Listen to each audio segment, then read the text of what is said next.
Welcome, everyone. Hi, I'm Natasha. I'm Associate Artistic Director here at Playwrights Horizons. Thank you for joining us for today's Lighthouse talk. I know that there's a lot going on this week, so we're especially grateful and moved that you've given your time and attention to us. Yes, hi, welcome. I'm Adam Greenfield. I'm Artistic Director of Playwrights Horizons, and thanks for joining us. As many of you probably already know, a couple of days ago on Tuesday, Playwrights Horizons launched a new public art series. It's a new piece by artist Jilly Ballistic, who has described herself as New York City's most well-known unknown street and subway artist. Her new work, now on the front of our building, is titled "With Great Power Comes No Accountability." And Carl Baker Olson, our artistic programs manager, will, from behind the scenes, place a link into the chat, which will take you to a page where you can see Jilly's work. This series is going to run at least through June, bringing a new work to the front of our building on 42nd Street approximately every 6 weeks or so. And we're grateful that we have a theater. It's a building that's become a home for us and for the work we believe in. But at the same time, we acknowledge that our theater, located on the island of Manhattan, is situated on land that is Lenape-Hoking, homeland of the Lenape. Playwrights Horizons pays respect to the Lenape peoples, Lenape elders, and their ancestors, past, present, and future. Also, as our theater's work and community extends beyond this island, we acknowledge that the Northeast is the homeland of many Indigenous nations. Playwrights Horizons pays respect to all Indigenous peoples who have stewarded this land throughout the generations and to their ongoing contributions culturally, intellectually, artistically, and spiritually. So the seed for this installation project began in the warmer months of 2020 when two amazing artists, the great theater designer David Zinn and the great artist, writer, and activist Abram Finkelstein, compelled to take action in the face of New York City's buildings sitting dormant during the pandemic lockdown, reached out to Playwrights Horizons with an idea to use the frontage of our building as a public space for public works. Meanwhile, around that same time, I was home pacing the floors in my apartment, looking for ways to activate our theater at a time when artists are so necessary, and at a time when I couldn't, as the theater's new artistic director, do the very thing that I was here to do, which is to make theater. So when they called me, I got excited, Avram got excited, David got excited, and here we are. So beginning this week and continuing at least through June, we'll be using the frontage of our theater's building on 42nd Street, which has been dormant since we shuttered our building on March 12th as a venue for public art, activating our building once again to be in dialogue with our city through the brain, through the voices, through the eyes of artists. Last week, in advance of installing Jilly Ballistic's piece, we hosted a Lighthouse talk led beautifully by our new Associate Artistic Director, Natasha Sinha, that discussed the role and the function of theater in society. Yeah, and today we're honored to be joined by three indelible artists to further that discussion uh, by considering what is the meaning and promise of public space? What's the function of public art? And where is the overlap between public works and performance? I want to thank Natasha for being my partner and also my pal in launching this program. And now I have the honor to introduce three indelible artists who will join me for this conversation. So if they could all sign on and join the screen. Hello. Hi, happy to introduce Avram Finkelstein, Joya Pasala, and of course, Jilly Ballistic. And I will tell you a little bit about them now. That this project exists at all is in large part thanks to Avram Finkelstein, and that I get to introduce Avram this evening is an honor that moves me deeply. Avram's work is, in my mind, what we mean when we say that art has transformative power, that it can activate change. Avram is a founding member of the Silence Equals Death and Grand Fury collectives, born out of the AIDS crisis in New York City. His work is in the permanent collections of MoMA, the Whitney, the New Museum, and the Brooklyn Museum, and is featured in the Artist Oral History Project at the Smithsonian's Archives of American Art. He's also an author whose book, After Silence, A History of AIDS Through Its Images, is published by UC Press. We're also joined by Jilly Ballistic. Jilly's work is now on display in the front of our building. Jilly may be considered New York City's leading subway vandal. Over the last decade, she has used hundreds of stations, train cars, and advertisements to shine a light on our contemporary political climate and the startling evolution of warfare over the last century. In addition, Jilly's the co-host, writer, and producer of the podcast, Well, That's Interesting. And it's also a deep honor to be joined by Joya Pasala. Joy is a New York-based interdisciplinary artist whose work pushes photography and the moving image into the territory of sculpture. Since the 1980s, Episalla has exhibited widely in the United States and in Europe, most recently at the Centre Pompidou in Paris and the ICA in Philadelphia. A longtime AIDS activist, they are included in the Smithsonian's Archives of American Artist Oral History Project, and are a founding member of the queer art collective Fierce Pussy, whose work has been in the public sphere in various incarnations since 1991. I want to thank you all for being here. We'll talk for about 40 minutes or so and then leave some time for questions from the digisphere. To kick us off, I'm gonna pass the baton over to Avram to pose the first penetrating, mind-bending, impossible question. Oh God. Well, thank you, Adam and Joy and Jilly, for joining us for this conversation tonight. And I wanted to begin by situating the Playwrights Horizon project, set of projects, and also to talk with Jilly and Joy, both of whom work within public spaces, as do I, about some of these questions. So I'm going to throw down a bunch of things.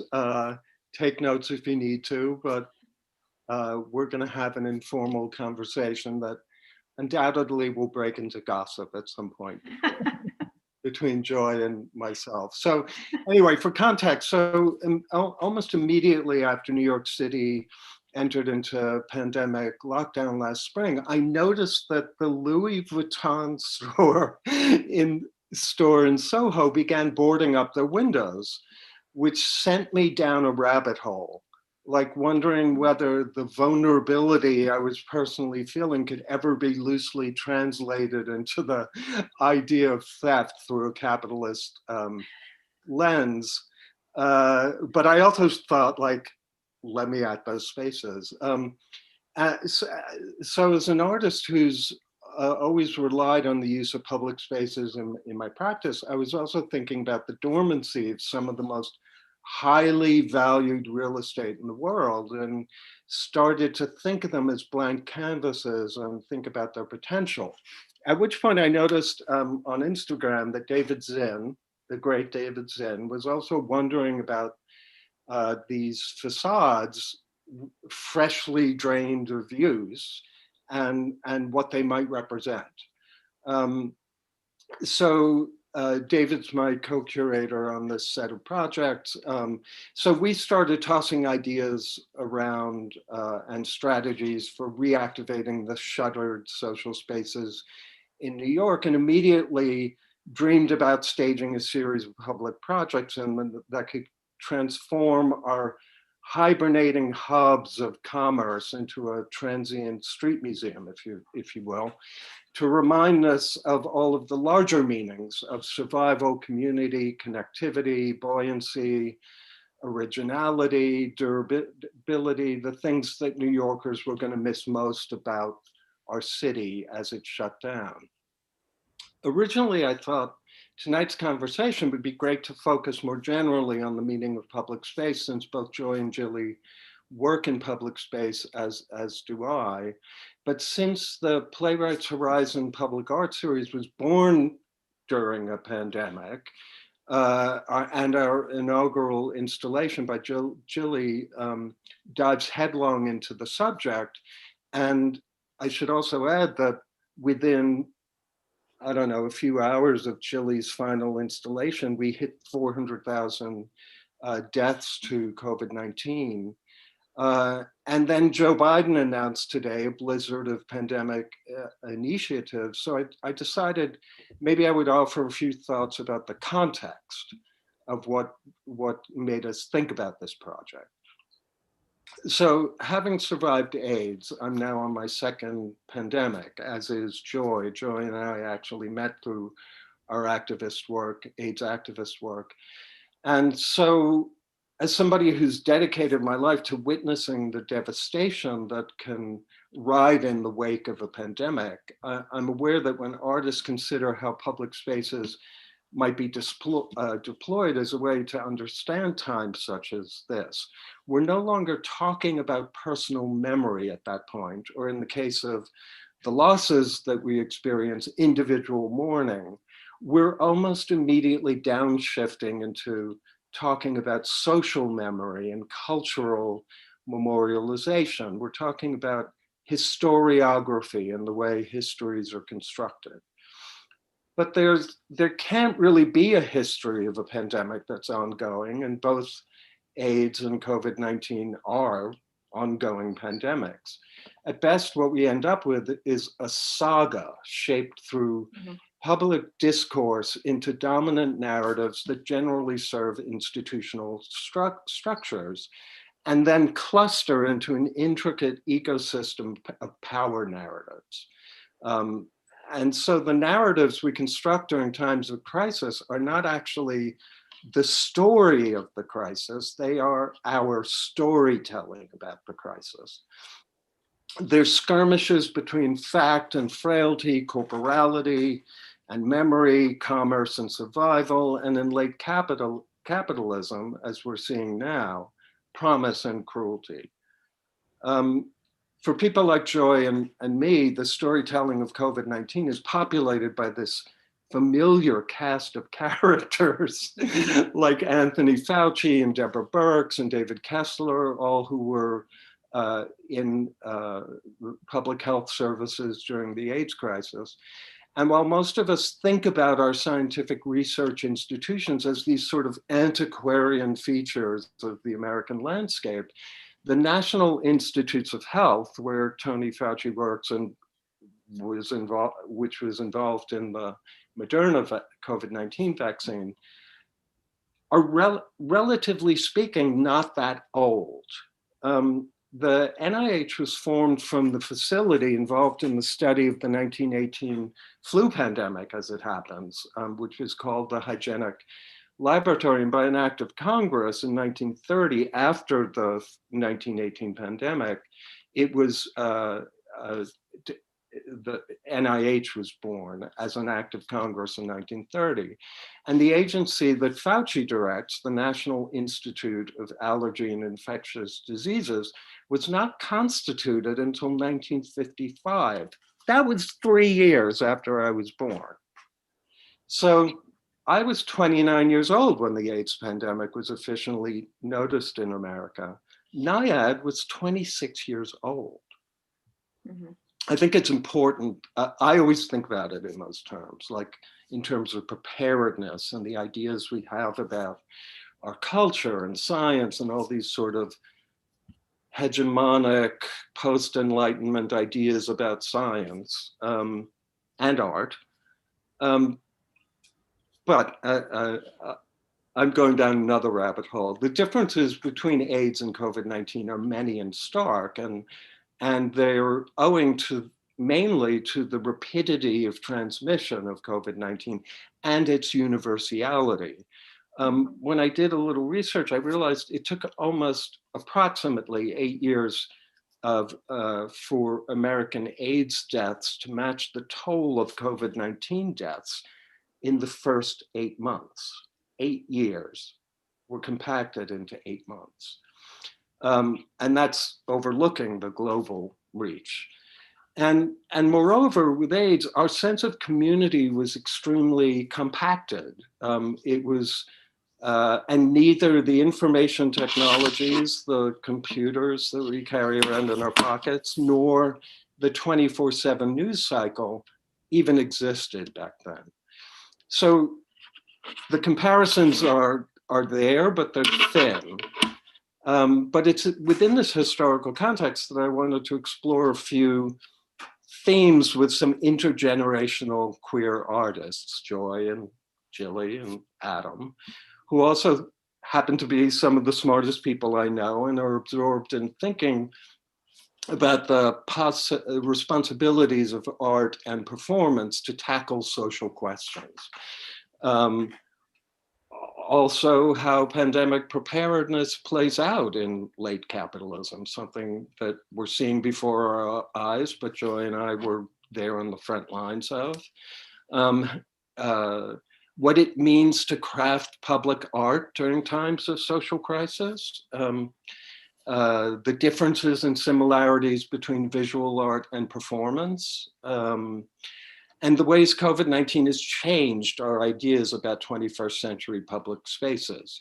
So I thought that would be a really good place to start. Let me ask the three of you, has the pandemic changed the way you're thinking about public space? I'll just say on a really kind of pedestrian note that public space now, outside public space, is the only place you can meet people because of COVID and now because of the new variant. So that's where what you guys are doing with Playwrights Horizon is not only a great idea, but I think this is what was going to need to happen. And being able to have the ability to access these kind of platforms. What I think is interesting is, okay, there's this platform, right, where we're all talking to each other on Zoom. And that's great, so we don't feel totally lonely and isolated, but being, looking somebody in the eye, being in the same relative space, whether it's okay if I'm 6 feet away. I actually can remember back after we've been locked up for, I don't know, from March on, Carrie and I were at our place in New York, and two friends came over to go outside. Oh, because we have a little space outside, to go outside. And I swear that when I first saw them, I just broke into tears. So I think that this way of having an a public space where people can gather and follow all the safety precautions is incredibly necessary. And I don't think that's going away anytime soon, unfortunately. Yes, we have the vaccine. Yes. But we know 400,000 people are dead. So yeah, and I think it's super important. Go ahead, no. Oh, sorry. Yeah, I think we saw the power of public spaces over the summer with the protests and the Black Lives Matter movement. That was incredible. Exactly. Even with the trauma of the pandemic, people showed up and they gathered and they did it right. I'm really proud of New York and how people gathered in public spaces, parks, squares, outside the Barclays Center, just day after day. It was really inspiring to see, and it brought back public spaces as a way of communicating rather than just like through your phone. That was clearly that was a big deal, but being on a field with thousands of people, just or going over a bridge, or that's an incredible memory I do have of 2020. Even though there was a lot of shit, there was a lot of solidarity too. So. But it's that solidarity and the camaraderie of that group of people. Mm-hmm. And that's something I think Abram and I could compare to an ACT UP demo, or even an ACT UP meeting for that matter, that and the people that I still know from ACT UP, we have each other's backs. Mm-hmm. And so now to go to a Black Lives Matter demo, there's also familiar people in that space, and so there's also that, you know what I mean? Like, we're here to protect each other. We've got each other's backs, and that's, I think, another, I don't know, goodness. Yeah. Yeah, it's an interesting question. I mean, I think it makes me think back to what a theater is and what a theater has been to me, and to me as a kid who kind of, in the geekiest way possible, became and fell in love with theater. And I don't know exactly why, but it just spoke to me, and it kind of gave me a home. And the theater that I fell in love with was a place that was a place for gathering, where I felt to me like it was in community with others. I experienced the great questions of being a person, the great mysteries, the great complications. And over time, I just kind of got grew a career in theater, and I kind of just basically started working within theater. But as I was approaching this job of stepping into the role of artistic director, I was thinking about like, well, what do I want theater to be? And at the same time, I went back and revisited Jane Jacobs and the Death and Life of Great American Cities. And in it, she talks about design of cities, and specifically in New York City. And one of the things that really struck me in her book is this illustration that I keep coming back to, which some people who are close to me are probably really tired of me talking about it. But there is a picture of the New York City street grid, and then Broadway, the street Broadway, cutting a diagonal line through it. And in doing so, it creates these triangles. It creates these like Times Square, Herald Square, Union Square, and all of these spaces that are primed for public gathering, where accidental confluences of people happen. And as I was reading that book and looking at that image, I began to think about, well, that is what theater was for me. That's what made me want to do it. And that's what made me want to have a life in it and wanted to make it for other people. So I began to think about, well, how do I make Playwrights Horizons? How do I give that diagonal slash through Playwrights Horizons? And how do I think about it as a place where we can have civic encounters? And then, of course, at that time, there was a virus that began in Wuhan that kind of took over. And the very thing that I was trying to make Playwrights Horizons be, which was a place for civic gathering, was literally the thing that I wasn't able to do. The thing that makes theater is a thing that is kind of taken away from us. And so I had two kind of responses to that. One was how marvelous that we were able to do it ever at all. And I don't use the word marvelous lightly, but it gave me a kind of like renewed awe of the fact that it exists, but it also gave me renewed hunger to make sure that we are able to provide that at this time when people most need it.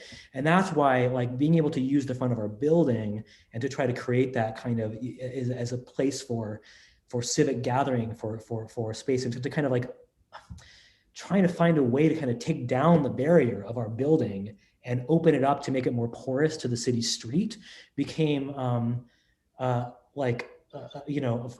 priority for me. And so when Avram and David called me, I really just felt like this was a perfect confluence of interests. Yeah, I think that one thing that Joy and I share in our practices, working collectively, but also working in public spaces with political content, is I sort of feel like I don't understand theater at all. Like, I've done workshops with theater people who refer to the stage as the safest place they know. I can't think of anything more terrifying than being on a stage. And as artists, we get to be behind the scenes a little bit, and our audiences are silent.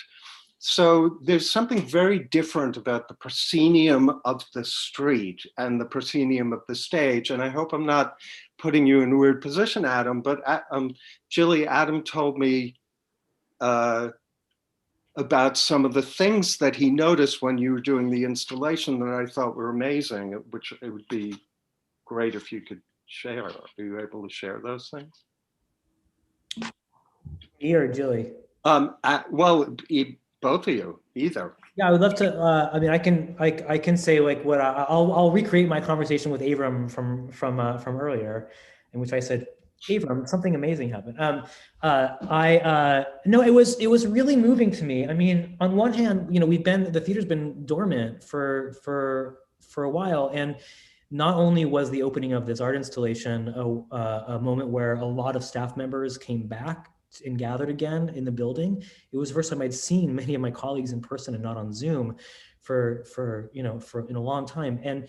And so that was moving on its own because it felt like we were bringing life back to the building. But then as it was being unveiled, I felt like people were, the normal foot traffic that was passing by the building were stopping and and not only looking at the art, but they were looking at the art and then looking up at the building and then looking back at the art and then looking around. And it was stopping traffic. And I found that really, really moving, because it felt to me like it was what I think is the role of art ultimately is to get in the way of routine, and to make us look at this pen or like this glass like in a way that, and make in, you know, as I can't remember the person who said it, to make the stone more stony.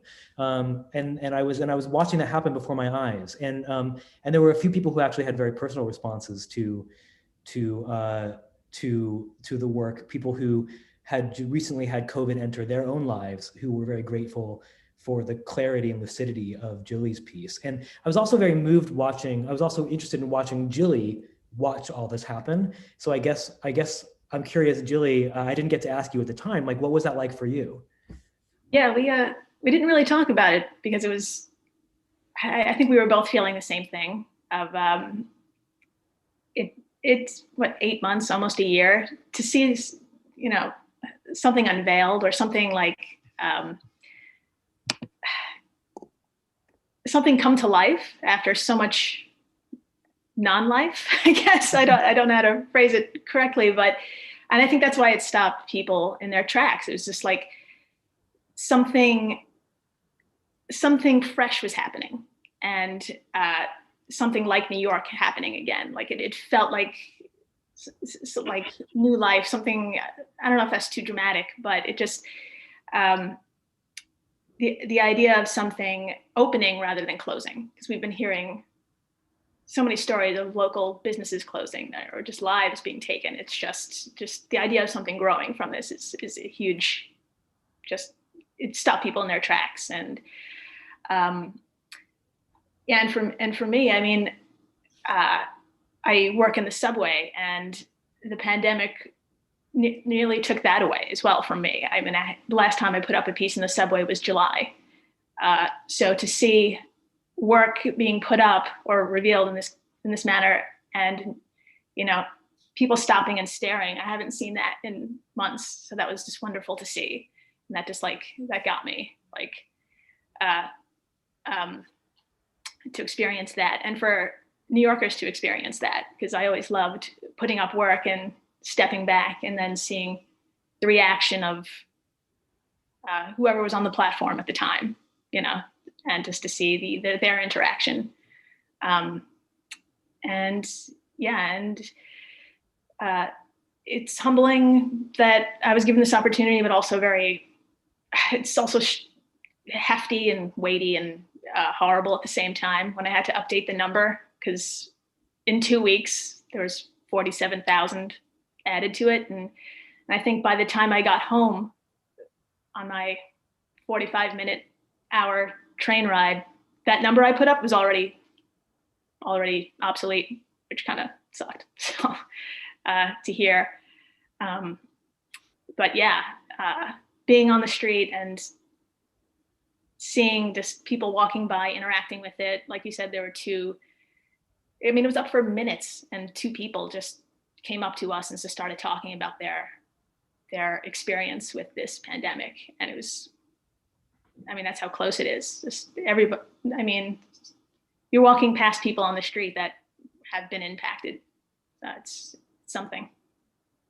Yeah, so Grand Fury we used to go around and take photographs of the graffiti on our own work in the streets as a way of gauging that silent audience I was referring to earlier. And one of the most ingenious Fierce Pussy things ever, everything Fierce Pussy did and does is genius. But Joy, I'd love to hear if you have some stories about interactions. The piece I'm referring to was Fierce Pussy made a tiled, out of tiled Xeroxes, a moving billboard on 3 sides of a truck and drove around the city. And I was like, oh my God, like bootlegging Xerox with the copy machine at work. They made billboards and drove around the streets. And I was like, holy fuck. Oh, you must have some war stories I've never heard. I'm sure. Yeah. But I mean, if we're talking about the moving billboard, it was a art moving truck that we borrowed from a friend because Fierce Pussy had no money. We did everything, you know, low-fi.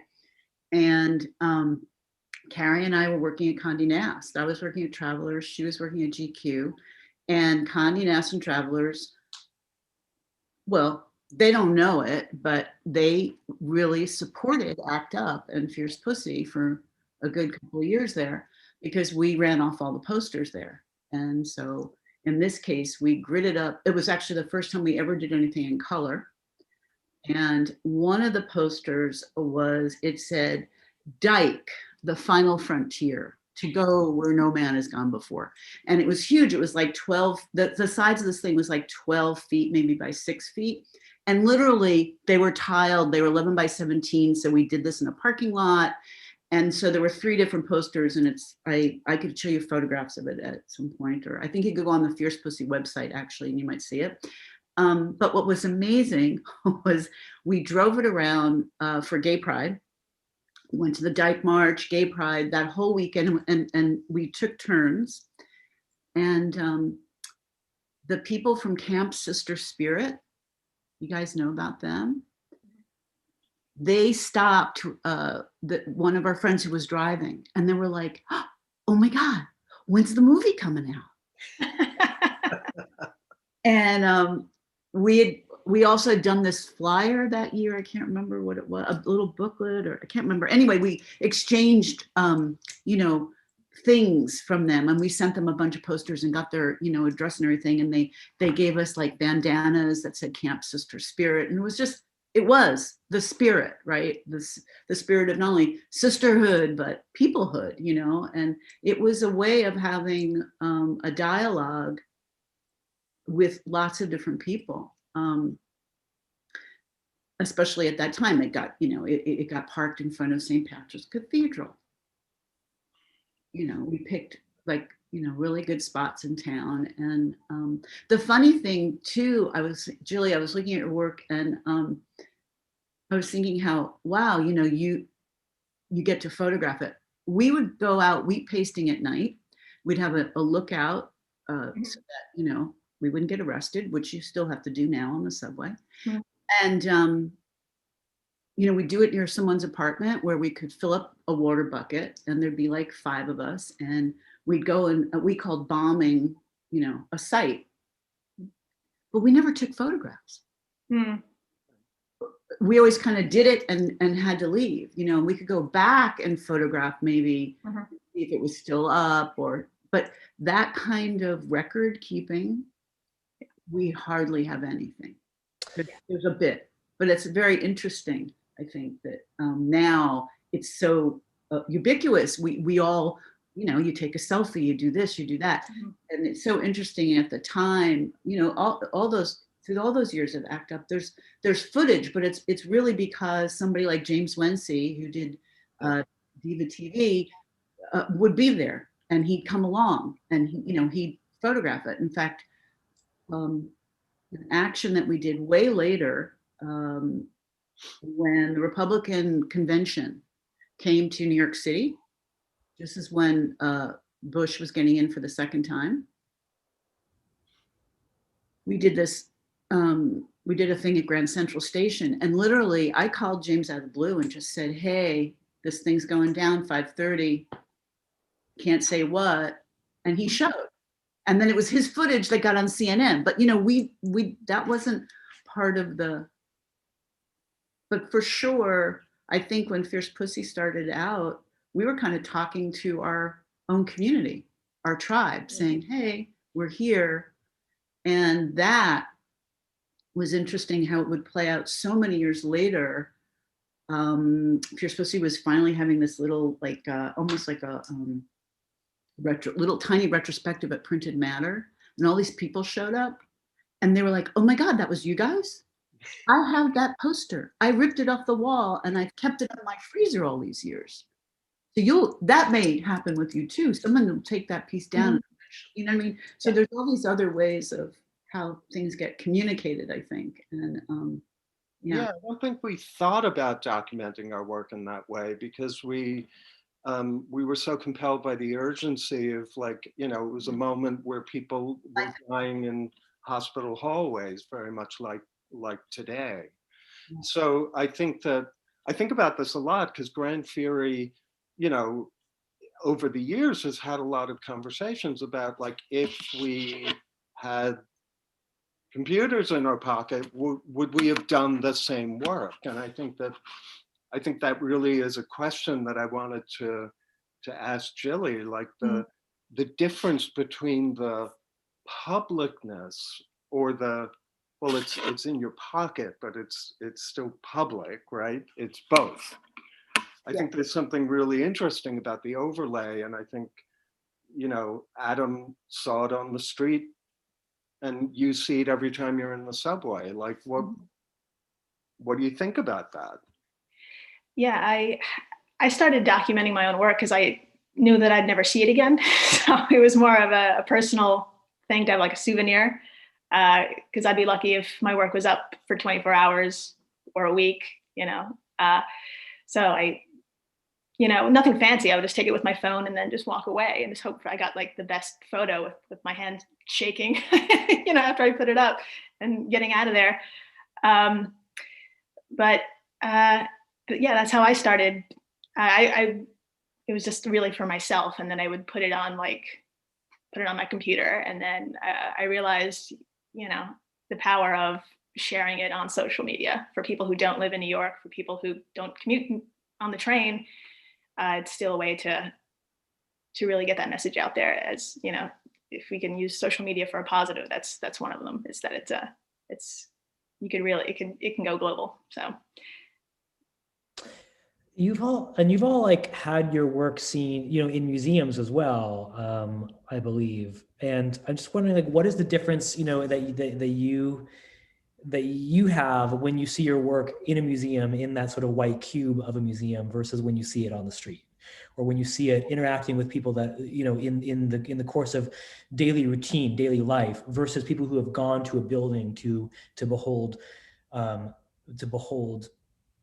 the work that's been curated for them. Yeah, I think Joy really hit the nail on the head a little bit about that. The work that you know, the work from our past that we're talking about a little bit was never intended to be inside the white cube, and I don't think it functions at all. I think it's ephemera, it's archival. It's a part of institutional hegemonies that are oppressive to just about everyone outside of those institutional settings. And the question of access is so skewed by the white cube that I always had a really negative response to it. But I also, you know, I have a publishing background as well, as did Joy and Carrie. And back then there was no such thing. Like, once a magazine was off the stands, it was gone for good. There was no place to find a back issue. So I got in the habit of taking stacks of things. And as a consequence, I took stacks of a lot of the work that we did. And then over the decades, you know, gave them away to every institution that wanted to show them, until I only had one Silence Equals Death poster left. I think it's a very different set of questions. And it wasn't until Fierce Pussy did an installation at Harvard for Helen Molesworth's show, in which the collective papered the entire women's room in one of the buildings with work. And I was so startled by the ingenuity of it, like the cube truck billboard. It's like it never, for some reason, it just never occurred to us to do that. But like how powerful that was, Joy.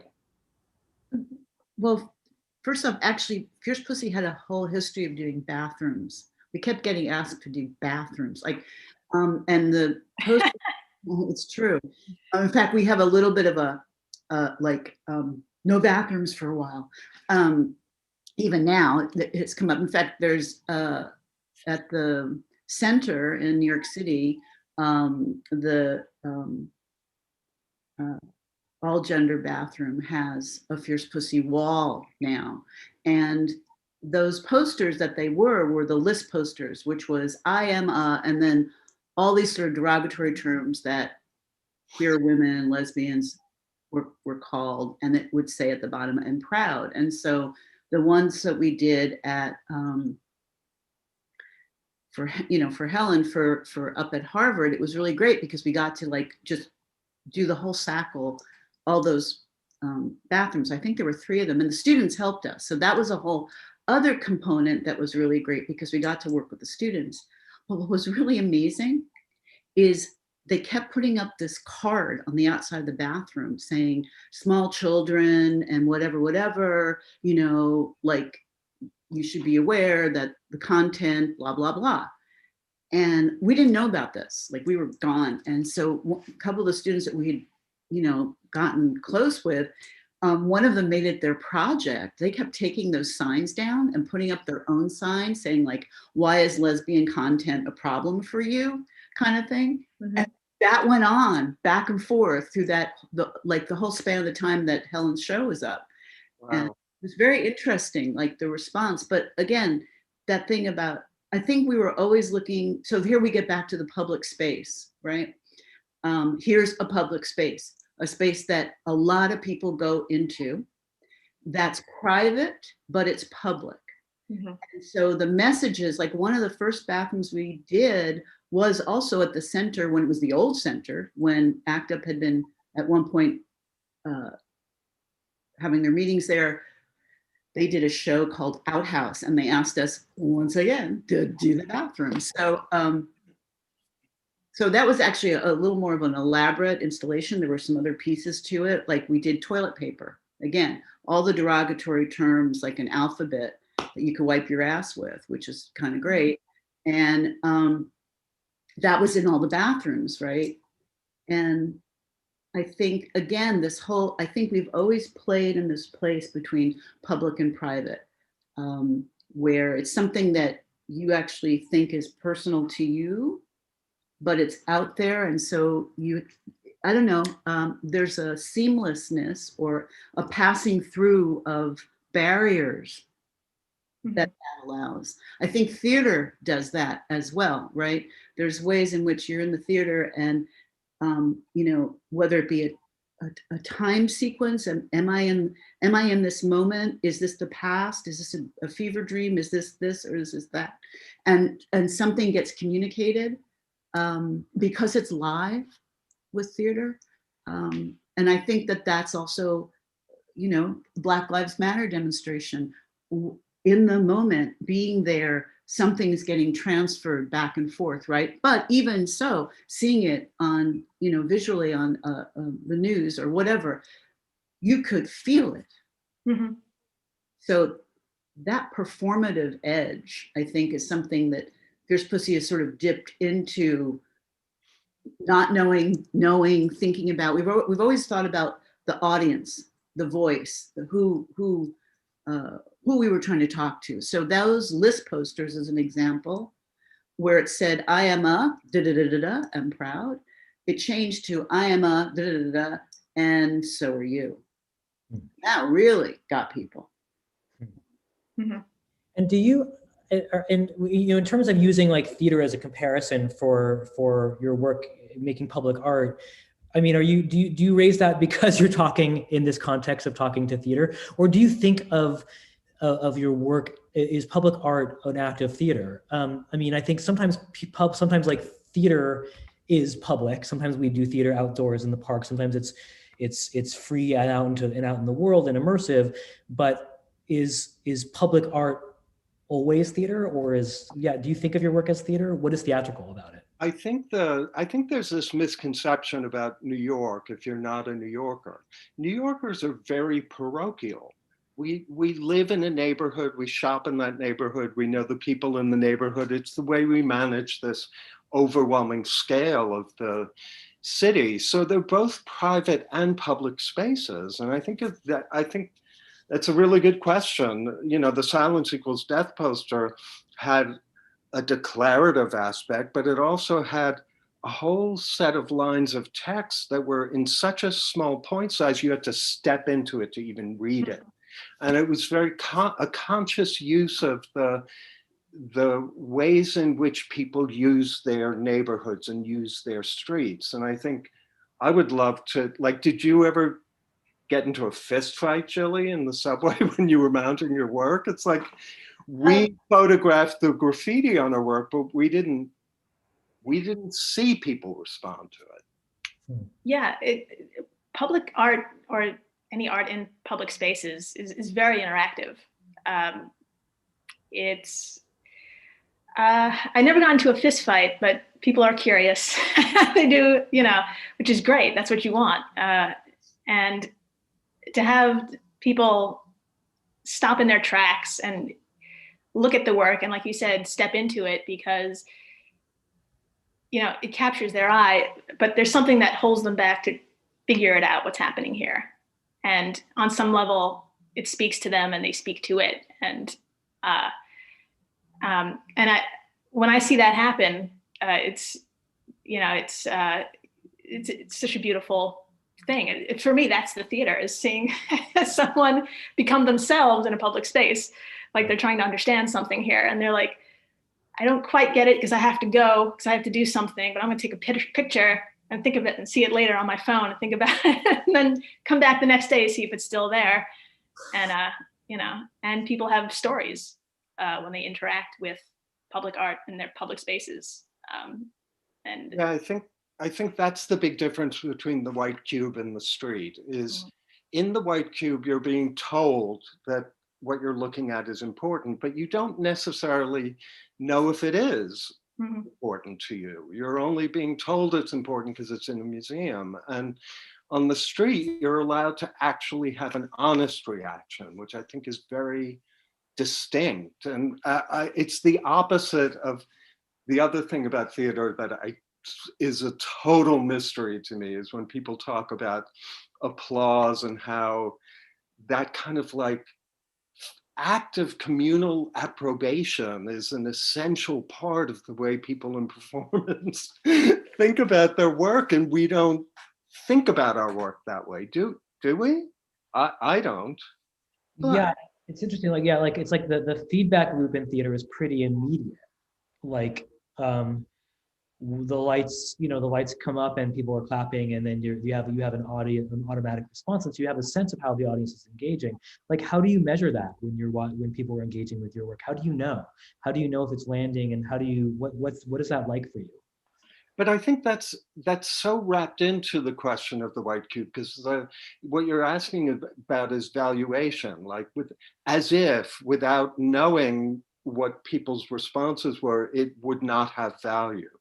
The idea that you need to be present for it is part of, it's an idea based in capital. And I don't know if you've ever been on Hopi, but the Hopi, there are 3 Hopi tribes that are inside the Navajo Nation. And in the 50s, they stopped allowing non-tribal members to attend their ceremonial dances because white people would applaud as soon as the ceremonial was through, but it would be like applauding in church. So they just stopped doing it. Of all of the Pueblo tribes, they're the ones who stopped doing it.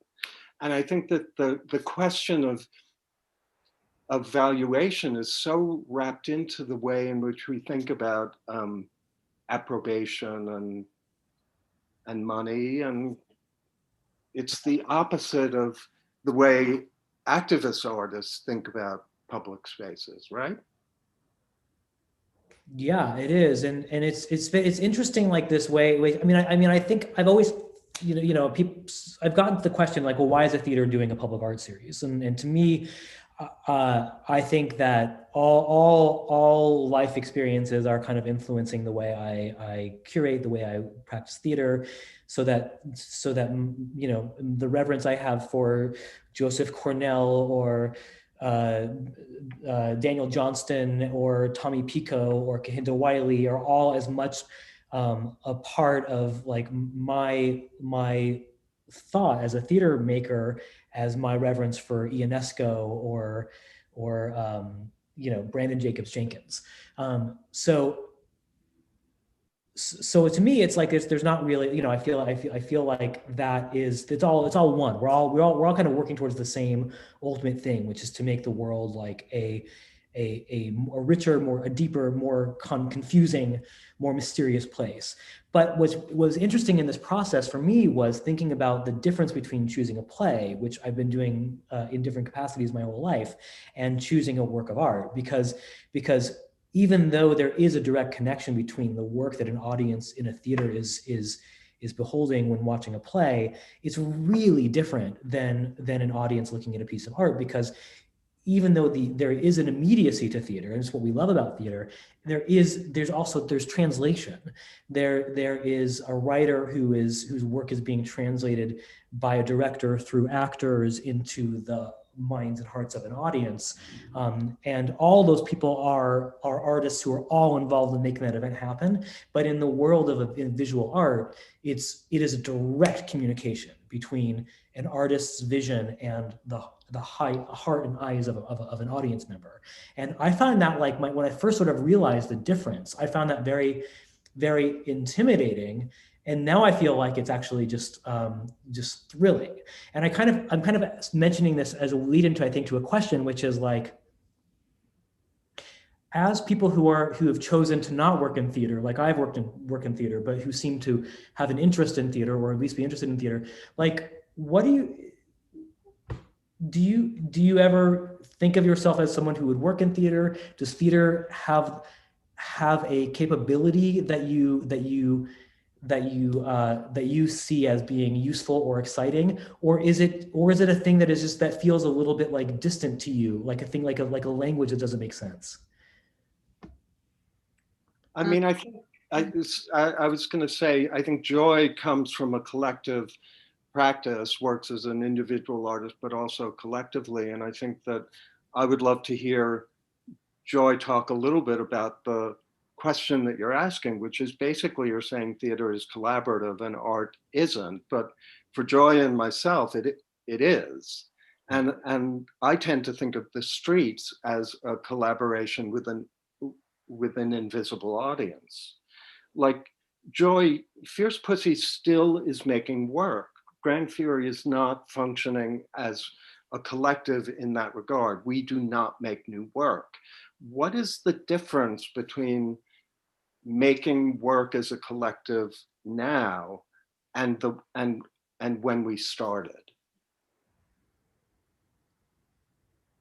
Well, I'd say that, well, first off, in the beginning with Fierce Pussy, you know, it was very, people came and went. And so it was very open. And everybody had a piece in that, you know, whether it was, you know, and we were very quick. You know, one night you got together at someone's place and you know, we thought about ideas for a poster and we made the poster, and then, you know, we went and ran them off at work, and then we came back and we met up and we went out and we pasted, whatever, right? That retrospective I talked about in 2008, that printed matter, that's a whole other story. But in any case, we contacted everybody we could possibly remember who had been a part of Fierce Pussy to work on that. And the only people that showed up were Nancy Brooks Brody, Zoe Leonard, Carrie Yamaoka, and myself. And so we decided, well, we'll do it, right? And then we realized, hey, we like working together still. You know, we've done like other like political actions, you know, between that time and 2008, for sure, we were close. But so we really started like getting into it, just the four of us. And so it's got a long history from 1991, and it's gone through some ups and downs in the, you know, being still for a moment and coming back. And well, in any case, I think we're kind of like mind meld now before. Yeah. And I think it's super interesting because we all have our own practice. But in fact, you bring from what you do to the group. And in that way, you each have not only something to offer, but you add on to each other. So in fact, some of the work has become more performative even. We've been doing these transmissions. We started them in 2016 when You Know Who came into office. And because it was such a downer, we decided that we wanted to try and, turn things around in some way and make it from the point of view of the future, of a good future. And so these are letters to the beings of 2016, 2017, 2018, 2019. I think we did. And they appeared, it would just appear. So one appeared like in art form with no attribution. And you opened it up and it's this letter to the beings from this other set of beings. And well, we're the beings though, And so we actually did a performance of it in the dark where people came in, they sat down, they thought they were coming to a Fierce Pussy panel kind of thing. And the lights go out and then you see, it's the pile of the transmission, because we actually printed it then, like a stack, lit by 3 iPhones, and we're behind a curtain, and the 3 of us are these disembodied voices reading this letter to these people of that group of people in that room. And it had a really, really different feel than you necessarily reading it to yourself. Both things work, but this is what I mean. We've learned, I don't know. And then, you live in the world, right? So a very good friend of mine is Gregory, and Andre asked me to shoot 3 of his, well, actually, 3 of the plays that he did with Wally at the Public. And I got to be this bird, this little being on the wall, photographing, not when it was being performed, but I was just there while they were working with each other, right? So I get to see this beehive of people working together. And what I photographed, what I did with it is not what you would see necessarily even if you had gone to see the play. Like I got to see how people, you're talking to somebody for a moment, and in the next moment they're in this character.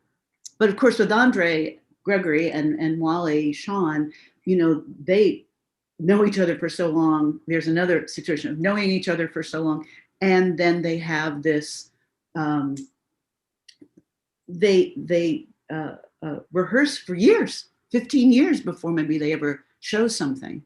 And I really could relate to that because I felt like in a lot of ways, what in my own practice, what Fierce Pussy done, it's been under such a long arc that stuff plays into what I think theater, performance, what is performative, how you interact with people.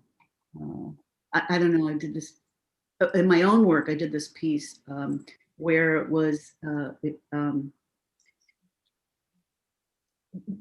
like being on both sides of the camera. The person, the viewer, sees these scenes that are going off in front of you, and they hear from behind them the audio that happened on the other side of the camera while that thing was being filmed. So again, this is porousness, I think, is what I'm talking about. Mm-hmm. I think there's porousness, like in Jilly's work, this way of putting out something like those numbers on that dollar bill. How does that read to someone? And then you go back and change the number. That's performative. Mm-hmm. But it's also performative because you go back to that place. It's interesting too, up where I am here, someone on their front lawn has this wooden board. I've photographed it a couple of times. I've put them up on Instagram. It's the COVID numbers. It says, wear a mask and it's like wooden numbers, and someone goes out there every day, this person, and they switch the numbers. So the other night, and I've been photographing it, and the other night I thought, oh, I want to see what they did, 400,000 people. So we drove up there at night in the snow, and I shot it, and it wasn't 400,000. It was 400,000 in like 84. Mm-hmm. So like you said, there's the tragedy in it. I mean, we're living in this like bananas moment, right? I mean, it's so intense on so many levels. So I think if it's theater and it's the windows of your building, or you're walking in the subway because you've decided that you're gonna, protect yourself as best you can, but you want to put this out there to somebody else. Mm-hmm. I think it's that engagement that's so important right now. Yeah, that actually is a good segue into a question that we received from the chat. So there are so many compelling personal stories about AIDS that entered public consciousness, but it's as if the number of COVID deaths is mythologic and no longer seems attached to any real humanity. Can art help? Yeah, I think so. Jilly? Yeah. You're in the hot seat. Yeah, I think it's because we had time with AIDS to humanize it, to make stories, to make documentaries, to make films, to make theater about it, and it became human stories. Those numbers became human in a way. And why I chose the dollar bill, because right now it's hard to conceptualize what's happening. Like Abram, you said, 400,000 deaths in 8 months rather than over 8 years. It's hard to put that into something you could really visualize. And unfortunately, I chose the dollar because that actually is something people can visualize as stacks of money. And there's other, that represents different things as well, value and worth and stuff. But just to help people demysticize those numbers, we have to start telling stories. There are no stories about, maybe you'll see it in the newspaper, but we don't have the documentaries yet. We don't have the film. We don't have the plays yet.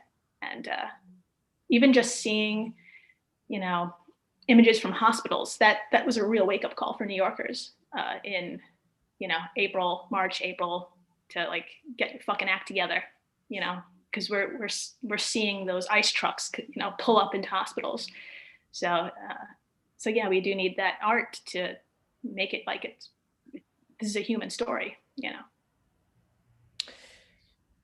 Thank you. And then another question that came in from the chat, which I think is interesting. Do you ever get scared of causing disruption or of potential consequences? If so, how do you navigate or channel the fear you have? It's a really good question. Hmm.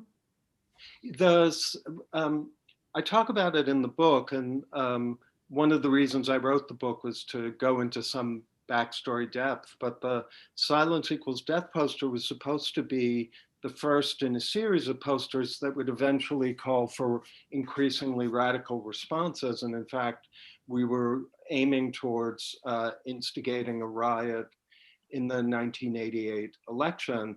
But ACT UP happened within the first few weeks of the posters hitting the streets, and it seemed the response that we were hoping for had actualized. There were other people in New York who were thinking having the same thoughts. So we were working anonymously, and I think that that's part of the thing that I talk about when I talk about like being on stage seems completely unsafe to me. And the difference between Jilly going into a subway and mounting her work and the way Grand Fury worked, it's so radically different. And I think the thing about politicization is that politicization isn't like an endpoint, a thing that everyone achieves. And once you get there, then everything is okay. It's an ongoing process, and each of us has to take the next step for us, whatever that is. And I think that is the answer to the question of what do you do with the anxiety of being public. that's part of the politicization that happens when you go on the record.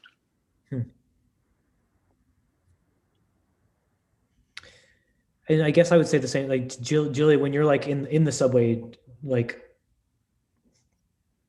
wheat pasting or making a new piece, what is there a what does it feel, what is the feeling? Is it like, is there like is there a fear to it or a rush of it, or what's the dominant thing that you're thinking as you're going to do it? So there's a risk. There's always a risk. There's no need to be stupid, and you minimize your risk as much as possible. But you still want to have as much impact as possible. There are nerves, there is fear, but I guess to get some sort of control of that is really being aware of your for me, it's just being aware of my surroundings and not to take any stupid risks, because you want to be back to fight the next day. And that type of outlook of it kind of calms you down a bit, and you can take that risk because you're saying to yourself, I'm doing this in a way that I'm going to put up this work. I know it's illegal, but I'm going to scope the area, and if it's too hot, then I'll leave, because I have to keep doing this. So that's my way of dealing with any nerves or fear. But yeah, they're always there. And you just try to really immerse yourself in the environment, and because at the end of the day, it's in control. You're not in control, so you're just trying to find your way in it. And if it's today, then you do it. If not, then okay, then I'll come back tomorrow and do it then. Fuck it. I think because Fierce Pussy and ACT UP, we came out of we were using civil disobedience, and it was something that we had to learn. We had to, do trainings, right? So that if we were arrested, we knew what to do, and how to have the least amount of harm happen to the people you were doing this with, and also the people you were, responding to. And I think that is what is, that is incredibly important if you look at, the civil rights movement.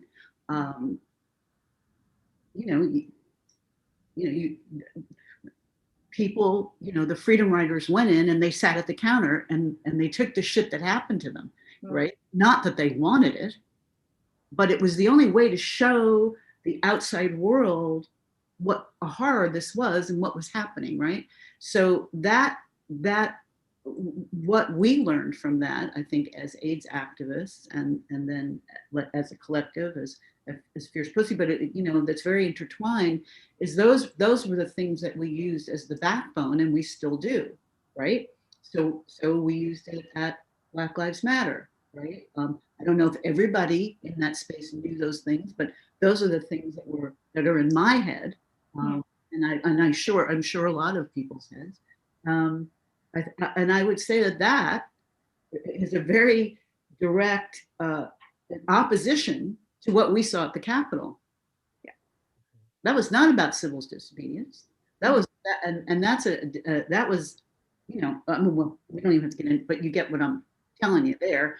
I think that always is in the back of our minds when we've done something on the street. So like you're saying, and we would do reconnaissance. Mm-hmm. Go to the place and check it out first, and how would we get out of here when time came, and all those knowing your rights when you're arrested, that's very powerful. Yeah. We always had legal support with us. I did legal when I wasn't able to get arrested. I would do legal support for people who were, and I think every activist organization does some version of that. Exactly. I mean, the last time I was arrested was down at the Supreme Court. So not this summer, October before, when the whole thing was coming up about trans rights at the Supreme Court. And, you know, there were legal observers, and, you know, a friend of ours, there was a fifth friend with us, so that the four of us that got arrested, there was somebody who, you know, had our backs in that sense too, besides the bigger group. So I think that's a smart way, you know, to your person who's asking the question. I think there are certain things, certain rules, certain ideas that you want to have in mind, and you don't want to hurt anybody else. You know what I mean? You don't want to hurt yourself, and at the same time, you want to get your message out there. Yeah. We have one more question, and then we'll probably have to wrap up. And this is a question from Sam in the chat. Jilly, just directed towards Jilly specifically. Jilly, did knowing that your work was going into a theater where a different type of art is made and where you didn't have to worry about getting busted, change your thoughts about what you created? No, it didn't. You know, thanks to Abram and David and Adam, thanks to you, and to the, you know, Playwrights Horizon, I didn't have to change anything. I had full range to bring what I usually do in the subway to the facade. And the two pieces that I put up in the window, I put them on the street a year before. With great power comes no accountability. I wrote that on January 31st in 2020. And that was when the first impeachment took place, but there was no removal. And I wrote it on a subway platform. I just tagged it. And several months later, when the pandemic hit, when we were in our lockdown, I think it was May, I just got this idea to use a dollar bill and write a little speech bubble. And at the time in May, there was only 80,000 deaths. So I wrote, imagine 80,000 of these, now imagine their bodies. And I put it on Instagram because I couldn't go outside and do it. But I always had those pieces in the back of my mind. And when I was approached, I was like, this is the time to make it big and make it public, because it was supposed to be. And yeah, it felt right to do. Well, as I mentioned earlier, as you know, as looking for ways to continue our dialogue with our audiences, it is just a great honor to put an image so striking and so powerful on the front of our building. It's to me what the work of theater is meant to do, which is to ask tough questions and to provide startling lucidity to the lives of the city where we live. And so I want to thank you, Jilly. Avram, I want to thank you endlessly for putting this project together and this panel together. Joy, Episalla, I'm so delighted and honored to meet you. And thank you so much for being with us tonight. Thanks for all of your work. And if anyone watching, you can see Jilly's incredible piece on the front of Playwrights Horizons building. It'll be updated at regular weekly intervals with the unfortunate rising numbers of cases of casualties and fatalities, and we encourage you to swing by, take a look at it, and please keep in touch. Let us know what your response is.